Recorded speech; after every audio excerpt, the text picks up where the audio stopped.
So you're running a meeting going ahead? I am not. Oh, you're not? No. Who's in charge of this Don't meeting? even go there. David's the chair, you're in charge.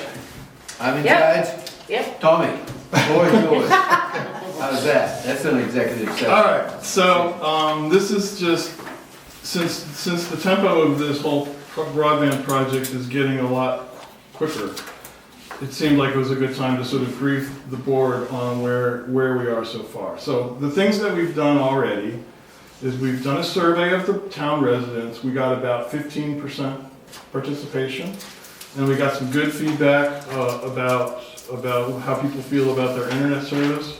We've got that grant from Island Institute to pay for this planning contract, and we awarded that planning contract to Axiom, which you guys remember from a month or two ago. And then we have a preliminary report from Axiom, which is allowing us to start really mapping out some possible paths to getting broadband. We also met with Consolidated Communications about 2 weeks ago to get their plans and to see how they could provide another option that we could go down possibly. So we did that. So if you, it probably doesn't require a whole lot of explanation, but the survey, just to share with you the survey results, you can see that about, according to the people that answered the survey, which was taken at both online and at the election. The primaries. Was that June or something? Yeah. So we had, so 6% of people apparently don't have internet at all. And of the people that do have internet, vast majority have Comcast, then DSL, then cellular and satellite. Very small percentage of those latter ones.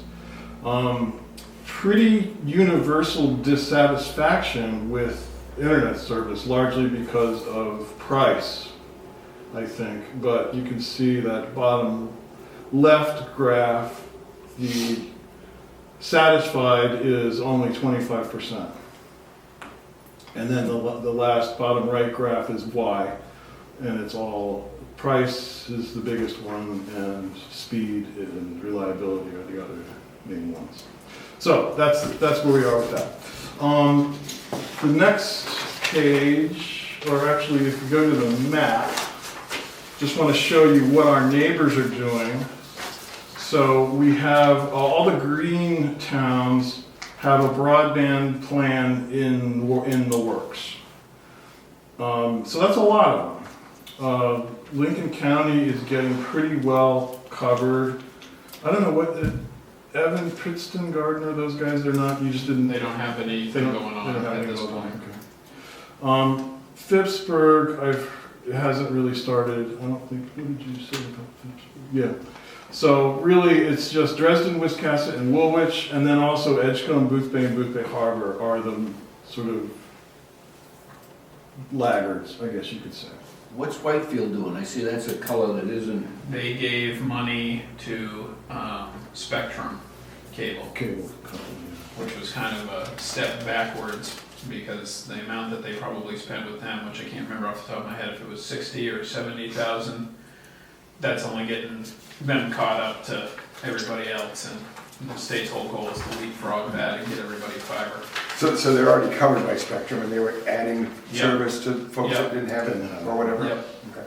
That's the same as Westport too, right? Yeah, and Westport's Westport doing the spent same money thing. with Spectrum as well. They both had originally gone in with a grant application, but then the state told Spectrum what they had to report once they built, and Spectrum was like, no thanks, we're not gonna tell you anything, so they just built without grant money, Oh, I see. which was silly of them. This chart is shows the data that's been collected by, it's the FCC and what other, the Vetro stuff. Where's the Vetro stuff come from? A mixture of different things, providers reported information themselves, and then also speed test data from. So it's objective information about what people currently have in Woolwich. So out of the 1,500 or so locations in Woolwich, this is how they break down. So unserved meaning they have none or very bad bandwidth. Underserved means it's less than broadband quality, and served is broadband quality.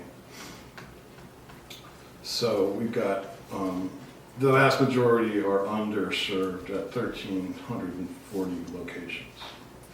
So that's that. Now, the grant opportunities that exist for Woolwich to get broadband are going to be something with a spring deadline. So this is going to create some challenges about how that fits into the schedule for the town meeting, if we're going to need to get town approval for something or other, which I'm sure we will do. So that's the main worry right now, is how we're going to decide what to do and still be able to apply for those grants when they come due. Well, can I ask you a quick question? So what type of grants, or what are we applying for? So the grants available through Maine Connectivity are essentially paying for, it's about 70%, is that what it boils down to? Yeah, we'll have to see what people get for awards. So in the case of Woolwich, the cost to build a fiber broadband utility in Woolwich is about $6 million. I see. We would get a grant for 5 and have to raise 4 to do our own town-owned utility if we wanted to do it. And that's just one of the paths it could go down. But that's to give you an idea of the magnitude of it. It's like basically $6 million to build the infrastructure. So one would get a grant for 5, and you said Raise 1. 1. Yeah, he did say 4. 4, I got it. I was gonna catch him I on was like, that. oh no. Just like a three-card You money. said 4, so that's It already Well, turned into 10. It's Sorry. 4.9 actually.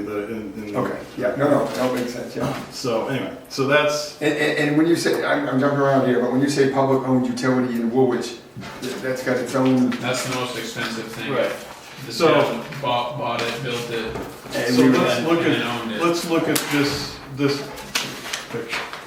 So this is the most interesting, this is in your handout.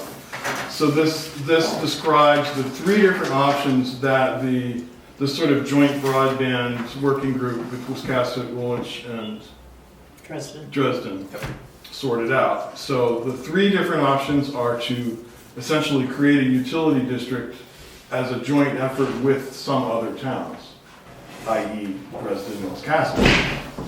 And say, okay, Dresden, Wiscasset, and Woolwich will create a new entity, have its own board of directors or whatever, and Would each community have its own board of directors, or would there be one board of directors with a representative? If you went through a from each BUD, which is the left one, it would be just one. it'd be like water district, I guess. I mean, how is that governed? Just That's one, got yeah. it's got one board, whatever. The money, the economics of the utility district one and the municipal owned one are probably the same for us. It'll be the same, if it's the district one, our share of it will be the same as it would have otherwise been for just doing But it each ourselves. community would have a representative on the board? Yeah. Yeah. How is the Bath Water District rep chosen? Do we- I think they choose people themselves, I think. They do, we don't do it, we don't have. We don't have okay. anything to do with it, no. Okay. The water districts are autonomy by Right, themselves. yeah. They're like a town, Okay. you know? I mean, they have their own governing body and everything else. So it may be different than that. doesn't it? Yeah, and there's been in the past when people have gotten down on the board, on the water district, they've said, hey, do you know anybody? Yeah, Like okay. Herb Louie was on there for a long time. Okay. Obviously Mike Sinton, Yeah. and you kind of stick your head up. One thing that we definitely need to do is to actually talk to, there are four of these, I believe, broadband utility districts in Maine that have been created, and we should talk to them and find out what it's like and what kind of problems they're having, or, you know, whatever. We don't know much about that, and we haven't talked too seriously about that in our little working group yet, but we will do. I think as soon as this report is finalized from Axiom, we'll have a lot more accurate numbers. The middle column is the municipal utility idea, so Woolwich would own, you know, all the wires on the poles, and we would have full control over hiring the ISP to make the system go and do the billing and, you know, whatever. So we're dealing, we'd buy you a set of spurs so you can climb the pole. And then the third option is a completely different path, which is to get Consolidated to do it using their Fidium product, which is their fiber service, and they would apply for a grant with Woolwich's blessing and a kicker of a couple $100,000 to show we've got some skin in the game. And they would apply for the grant, and they would do it, they would own it, they would run it just like Comcast runs their cable service here now. But we never gave Comcast any money. No, Right, no. right. And- Well, clearly, Comcast gives us money. so, yeah. And so some of the things at play here, That's sort of an incentive, right, that we have to, for getting the grant, is to put in the 15, it, or the. 220? yeah, we can put in Yeah. 0, but their grant application will be the least favorably Right, looked at. right, If we put in more, and then it'll be more favorable. right. And But- Comcast doesn't get that, or Consolidate doesn't get that money. No, Right. that just goes into Yeah, the okay. project, I guess. I don't exactly know who that check would be written Right. to be honest, but, It would go into the cost of the project though. the consolidated route has, I mean, we can get into the weeds here, but if they use a grant to build this, they would be constrained by certain things from the MCA. So they, for example, they would be constrained on how much they can charge for the service. They have to offer a $30 service to people that want to use the It's called the Affordable Connectivity. Affordable Yeah, Connectivity yes, Program. yeah. So that would effectively give people that qualify for that program free internet. So there are some constraints, but we have not a whole lot of control over what they do apart from that. Apart from the constraints that the grant places on them. But the flip side is we're washed of all maintenance and. Right. We don't have to worry about any responsibility. And presumably, if we, in either the municipal utility or the broadband, municipal utility or the BUD, yes, there would be some company that we hire Right. to make everything go. So it wouldn't, other than being It responsible. wouldn't be you. It wouldn't be, Well, it would, yeah. but, we wouldn't have to hire any employees to do anything with it, or we wouldn't have to. Or we'd be bonding $1 million plus. Okay, under the first one, the BUD, 1.4 million, $1,047,000 has to be raised. How would that be divided up? Would it be divided up by town size, or just? That was just for Woolwich. That's Woolwich's portion. That's just our portion, David. That's our share. That's just our portion. That's We Woolwich. have to raise $1 million. Yeah. So we would have, and by the way, I didn't mention this, but the plan presumably would be that we would bond out the $1 million, Right.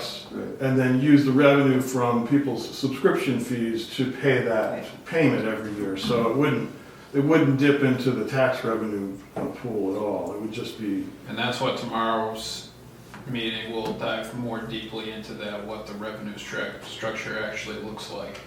Those bonds only run 7 or 8 years. I've got a lot of so municipal bonds. this workup for $68,000 a year payment is for a 20-year bond. 20-year bonds. So but the revenue that we get from the subscription fees, it'll be small to start with because, we need to start getting people to sign up. I mean, that is another disadvantage to the municipal utility, is there's risk that not enough people sign up for it. Bingo. And this, we would actually have to string wires, we couldn't use Comcast wire, right? We'd No. No, it has to be fiber. I mean, that's the Yeah, reason. we'd have to run our own fiber, Use the right? poles. Use the poles. Use the Use the poles. poles, but we'd have to run our own fiber, so we would be competing with Comcast. Yes. Directly, yep. Yeah. Yeah. So has it been looked at real quickly? When we talk about poles, I know that we have Central Maine power poles, we have consolidated poles. Yep. So all that's factored There's a in? multiple different, so that'll be on the program That's on the other tomorrow. report. It's Okay. like 50%. maybe. You have to pay $400 per pole to get hooked up, and then $20 a year to keep the license up. That's to move all the other people's wires around so all the trucks they have the minimum clearance and all that. And that's in these numbers? Yes. That's his Here's, report. this is the That's the rough preliminary cut. report, and this has a breakdown about how much the make ready on each pole is, how many, I see. in some cases, they're gonna have to install new poles. Yeah, they because usually of- put in Right, because they're not tall enough. 10% Yeah. consistent. The ones that go down to Chops Point are not tall enough. I talked to Chops Point School guy. Oh, Right, because most of them carry just phone, right? There's not. They just power on phones, Yeah, they're too yeah. short, which is why they completely depend on satellite. yeah. Are they interested in any of this? He wants to know. All right. And Oh, yeah, I know, I mean, Okay, yeah. because they depend on the, wait a minute, I got it somewhere. They depend on, what's his name, the satellite guy, yes, Starlink. Starlink, Yep. and they have Red Zone as their backup. Neither Yeah. great, Yeah, okay. and they run the school on that. Right, right. but all of our roads and infrastructure have been factored into this? Yes. But this money only gets it to the street portion? In other words, if you have a 1,000-foot driveway? That's part of that, so that's, okay, so maybe I should have been more clear about We may that. ask too many So questions. some of the, no, that's a great question, because that's what like comes- That's your like driveway, my yeah. road. Yeah, you have a short driveway. I had to pay Suscom, It probably was back then. I had to pay Suscom like $3,500 to run the wire up my driveway. But the way this is gonna work is these numbers for the municipal utility or the BUD run wires all the way to every single premise in House. the town. So To it the will, house. it will, Or at least to every the last single, pole if they don't want it. the last pole of Oh, every I see, it's string. underground. So, and that's true with Consolidated too. They pledge, you know, we want to get it in writing, I guess, Yep, yep. that they would they would run fiber to every place where they currently run copper, which is every house in the town. It has a dial tone phone service, which it's been required, that they provide that for years, so the problem with the long driveway is addressed by these plans.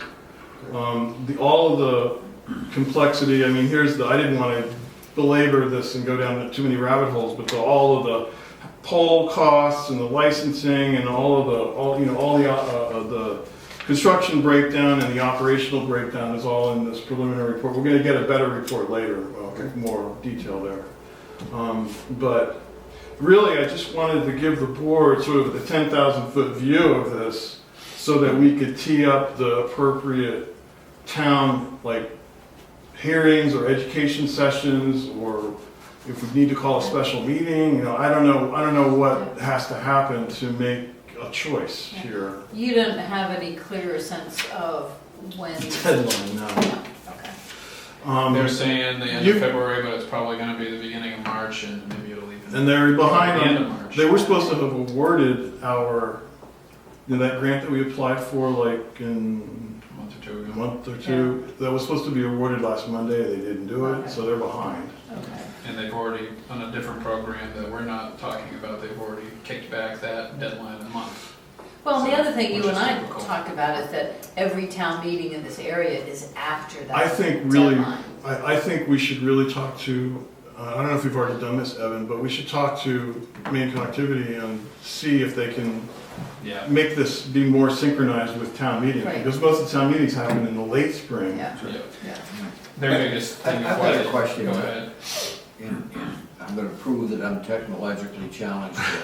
I happened to be out at Comcast today talking to them, because I've been down in Atlanta for the last week and watching YouTube TV down at my son's house. Now I'm thinking I wanna switch to YouTube TV. I mean, it's thousands of channels, and Yeah. pays $65 a month for it, because he has to have internet connection.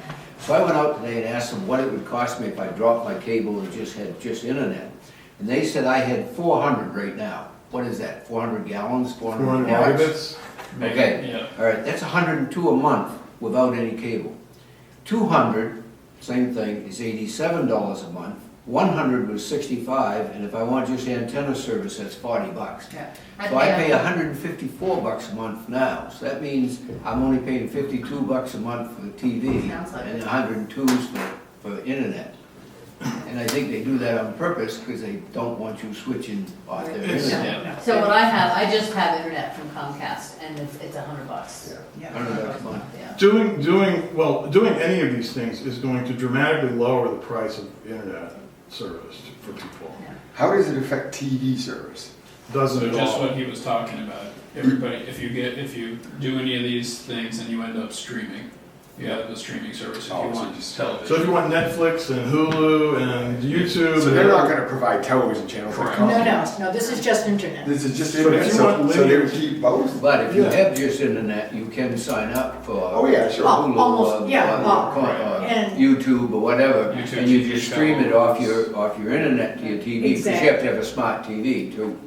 And you can subscribe à la carte to Or most plug-in. of the. What I meant was, and this is, not that that big, but the local cable channel is not going to be part of this. No. So would people, would we keep cable and have this? Some people Some might. people might. But then it's gonna be an additional bill, obviously, So it'd right? be, But the idea is to get Yeah. fast. $40 for the TV service and then whatever, You drop your $60 internet, right? for the fiber internet. And ideally, whatever the local, to address that question, the local TV thing would stream, Start streaming or right probably already does, I don't know if that's stuff. We do through cable and then we do, now we Yeah, do we YouTube don't do stuff too, the right? streaming, Well- I think it can. Okay, And one of the things that we would, if we did this, we should probably have some working, digital equity, as they say, some educational sessions to explain to everybody how you can get TV through your internet Right. service that you used to use cable Are service. you on Carlos Barnuevo's broadband, Georgetown broadband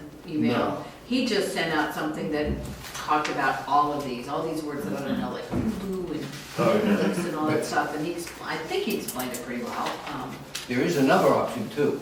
The TV over my workshop my workbench down in my basement is hooked on an antenna at the end of my house. That's another option. I get 22 channels on that.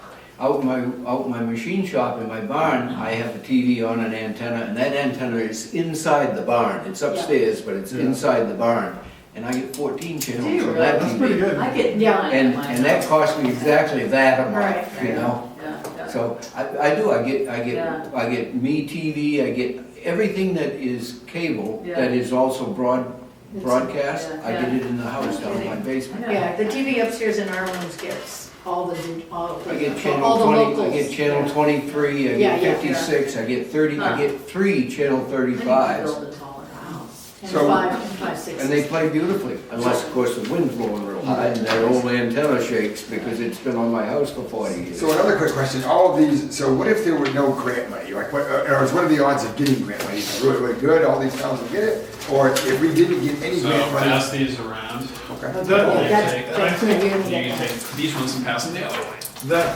That's the grant money that's. That comes into, I think that should play into the calculus of which choice is the best for the town, because these different options have supposedly different likelihoods of getting a grant. So the BUD is the most favorably viewed solution from the Maine Connectivity Authority's perspective. So that's the most likely to get the grant.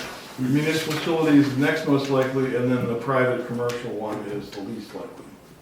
But they're all still, Consolidated has been awarded some grants for this type thing, so. One thing I'll say about Consolidated, though, if you talk to the people in the north end of Bath, fiber's not going up there. Correct. Consolidated has decided Right, not to. yeah, no, Yeah. yeah. So, And actually, that's not could we consolidated. depend on Consolidated to go down your mile road or That's the part of, 2 mile driveway? that would definitely, as soon as you You ever, know? as soon as you begin thinking about giving anybody money that's not owning it yourself, you wanna have that conversation. Definitely. And Yeah, do that of course, right. yeah. Because The this is guy- the north end of Bath, these are. Right. And all of their- Houses are. Yeah, the shops up there, Yeah, yeah. that's high priced houses, and they're not getting fiber. They've created their own little working group Yeah. to go basically through the same process. What's that? Yeah, I've talked to them. I mean, it's That like one, no. crazy that Never mind. Consolidated decided, but that's the same reason that Comcast didn't go north of Chops Cross Road decades ago. Yeah. So there's a meeting tomorrow, I cannot be at the meeting tomorrow, but there's a meeting tomorrow, are you going? What time did I? 5:30. 5:30. 5:30 I by will be a yourself. half hour late. Yep, it's on Zoom too. Are you It's on going? Zoom, Or- yeah, I You're Zoom pretty it. technical. Okay. Oh, so You can Zoom it, Yeah, you can zoom it. You're gonna be which is there. nice, because I'll then be you can there. just sit back and You're gonna be able to listen. spot one too. I learned a lot. But it's, well, I mean, Are you, can you go? I've been on the, I'm not. I've been in all these meetings, so I know all this crap. So to answer your question about the grant stuff, this is a history of everything that happened before this year, 2022. Yeah, so, So before June of You 20, can use mine. yeah, there's nothing too proprietary, but just to give you an idea of people that have been awarded money. okay. That's how George. Before 2020, there was only like 750,000 a year getting thrown into this fund for the entire state. So like 3 years ago, the estimate to build out the entire state was $600 million. So it was obviously gonna take us 700 years to get to where they were going. And that's when, if you remember paying your phone bill, they had like that little couple cent fees on the end, and that was like where that money came from, like that's right. 750,000 a year. So in June 2020, right after the pandemic hit, that's when we passed the broadband bond, if you remember. So that's where the first 15 million got thrown into here to actually do some heavy hitting and get some projects done. Yep. And then since then, all the federal money through like, right now, I think they're up to 4 different programs. When I look at this real quickly, I do see that Consolidated gets some big money though. Yeah. Like the Rangeway at And- 5 million, what's this big one, 13 million? And some of these, what they were, the dollar figures and the percentages of what they were awarded changed over time, so now they're starting to put more and more money into these. Before there was like some of them were 30 or less % of a project cost. So then the other one, this one, is the most recent round that was from April, Yeah. and then that's got some big consolidated And that's projects. essentially the same program that we would be applying to, is that Correct. it moved from Connect Maine to MCA or Yeah. whatever, but it's the same. I got a question. Yep. The $68,000 a year that the bond would cost us, how many of the 1,500 households in town would have to sign up in order to cover that cost? They've got that at 3 or 4 different Well, rates. Oh, I'm glad you asked, I didn't bring And that. they It's on weren't looking page at 2. 100%. Oh, yeah. When they did the figures, They they were weren't doing doing- it 100%, they were doing it So at 60 or? So at 40%, if 40% of the town signed up, that would be 600 homes. That would give us revenue of 144,000. So that would be double essentially what we would need. So maybe if it was like 300 would be sort of the minimum. Right, and this says what, town payment has to be $20 per, So that's how much the town gets after paying the operating company. yep. So the What percentage you figure the bond is gonna go out at? I mean, if you- I don't. Oh, I see. What did he? She threw out a number last time at the What, meeting. what was the? I didn't discuss it. I didn't write it 3, 4, I 5. forget what he used. It was like 4, I It's think. gotta be 4 or something, I think, more. down. And it's probably more expensive than that now. Oh, the Oh, here bond we go. rate, she said 3 1.53 to 315. 3.15, yes. I don't, You have no cut, do you need no cut? I have a bunch. no, I just have this number, that's what I was using during. So anyway, so Sorry. Jason, you're the only one that can see this. Yes, but- yes, yes. But this is assuming that, over the years, the number of people that sign up Would would increase. increase. Yep, And then this would increase because of that. after 5 years, the town would have a net revenue of 200,000, so that would be, And that figures in the cost of repairs and somebody to go out and wire this thing back together when a tree falls down. covers, all yeah, that. it covers the operational costs. It also covers insurance, which covers us, which deals with certain things like if a car runs into a pole and breaks all the wires, insurance would be used to pay for that repair, but, yeah, I mean, that's all in the workup that he What did. the trees. No, I'm kidding. Well, still, Where is it? No. Insurance, oh, here we go. one is, Insurance. town gets insured. Yeah, the I see proposed this, scheme is yeah. insurance, is both a commercial insurance and a self-insurance scheme that we've set aside 20 grand a year for. And that's included in this. So after all of that stuff, the net to the town are these numbers here. So ranging from 140,000 surplus revenue per year to 200,000 per year after 5 years.